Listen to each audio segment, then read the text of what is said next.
Habang patuloy kong pinapanood, unti-unting bumabalik ang mga alaala. Hindi malinaw, kundi parang mga basag na salamin na kumikislap sa dilim.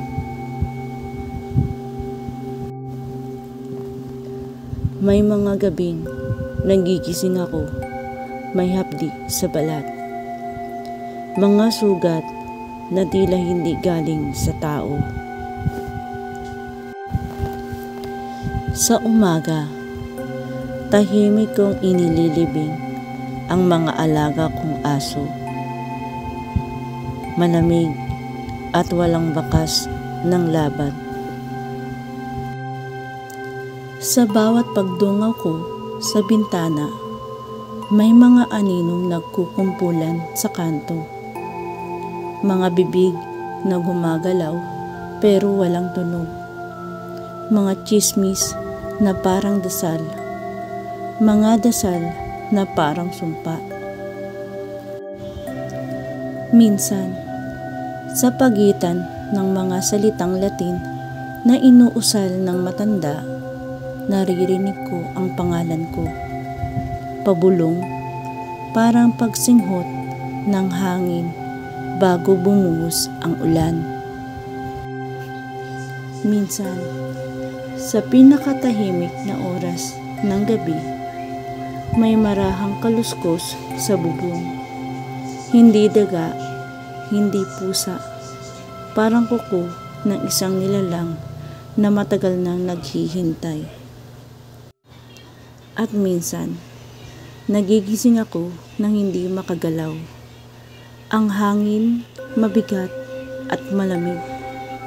Habang sa gilid ng kama, may humihinga, mabagal, malalim, at hindi ako sigurado kung tao. Sa pelikula, dahang-dahang lumitaw ang eksena. Isang kabaon na napapalibutan ng mga kandilang pumipintig sa dilim. Isang parang kaluluwa na nakayuko sa apoy. Doon, nakahimlay ako. Maputla, nakapikit, at tila may ngiti sa labi. Isang ngiting hindi ko naalala kailanman na akin. Napaatras ako, pero hindi gumagalaw ang anino ko sa sahig. Parang nakapako sa liwanag na nagmumula sa telebisyon. Ramdam ko ang malamig na hangin na gumagapang mula sa ilalim ng pinto.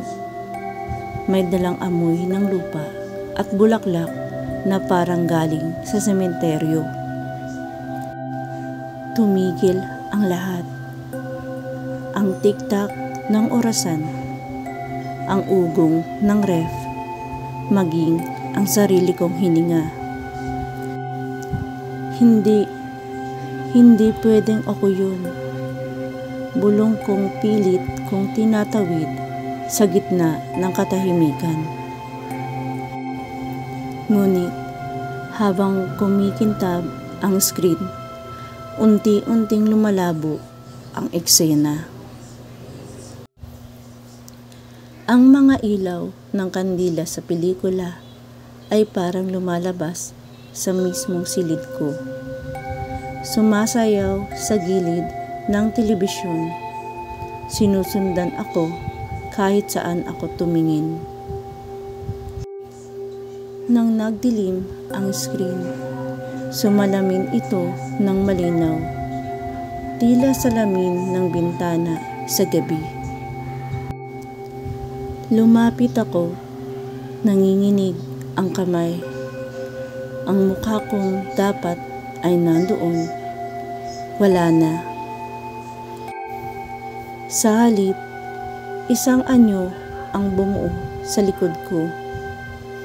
Mahaba ang buhok, nakayuko at humihinga ng mabagal. At bago ko pa magawang umiwas, nakita kong gumalaw ang kanyang labi sa refleksyon. At ang boses na lumabas ay kapareho ng akin. Narinig ko ang basag-basag na tinig ng matandang babae. Parang nagmumula sa pagitan ng hangin at alingaw-ngaw ng lumang pelikula. Ang sumpa, aniya, paus at mabagal ay hindi natatapos sa kamatayan. Ang kulam ay hindi nawawala. Ikaw ay nakakulong sa pagitan ng pelikula at ng realidad hanggang wakas. Sana nagustuhan nyo ang ating kwento ngayon. Sa mga bago pa lang sa ating channel, maaaring po bang pa-like, subscribe, share, and comment. Maraming salamat po. Ang bawat pantig niya ay parang pako na bumabaon sa hangin. Ramdam ko ang pagbigat ng paligid, ang mabahong amoy ng lumang lupa at sinunog na kandila. Sa kisame, may mga bakas ng uling na hugis kamay. Sa sahig, ang liwanag ng telebisyon ay gumagapang, parang likido na unti-unting lumalapit sa akin. At doon, parang binuksan ang isang lihim na pinto sa isip ko. Matagal na pala akong patay. Hindi ko pinapanood ang kwento ng aking buhay. Ang pelikula ay isang ritual. Isang paulit-ulit na pagbangon sa alaala ng sarili kong kamatayan. Isang sumpa, ginagawang aliwan ng mga nilalang sa kabila. Sinubukan kong patayin ang telebisyon, ngunit nananatili itong bukas. Kumikislap-kislap ang screen na parang mata ng nilalang na ayaw pumikit. Pinindot ko ang ilaw. Walang nangyari. Tanging dilim ang lumukob sa lahat. Ang hangin ay nagbago ng amoy. Parang kalawang at nabubulok na laman. Sinubukan kong sumigaw, ngunit ang lumabas lamang ay isang mahinang paghinga, parang mula sa loob ng kabaong. Mula sa nag-aalab na liwanag ng screen, unti-unting umaangat ang anyo ng matandang babae.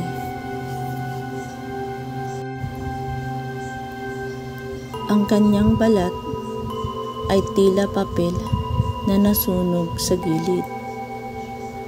Ang mga matay puti, walang balintataw. Bawat hakbang niya palabas ng screen ay may kasunod na tunog ng basag na pelikulang umiikot sa projector. Hawak niya ang manikang may hibla ng aking buhok. Ngayon, nabubuhay na rin iyon. Dahan-dahang gumagalaw ang mga daliri. Ngumiti siya, isang ngiting mabagal at hindi pantay. Bago ituro ako gamit ang nangingitim na daliri. Ngayon, bulong niya halos kasabay ng tunog ng static. Ikaw ang magiging pelikula. Nang narinig ko iyon, nagsimulang gumalaw ang kamera sa mesa. Mag-isa.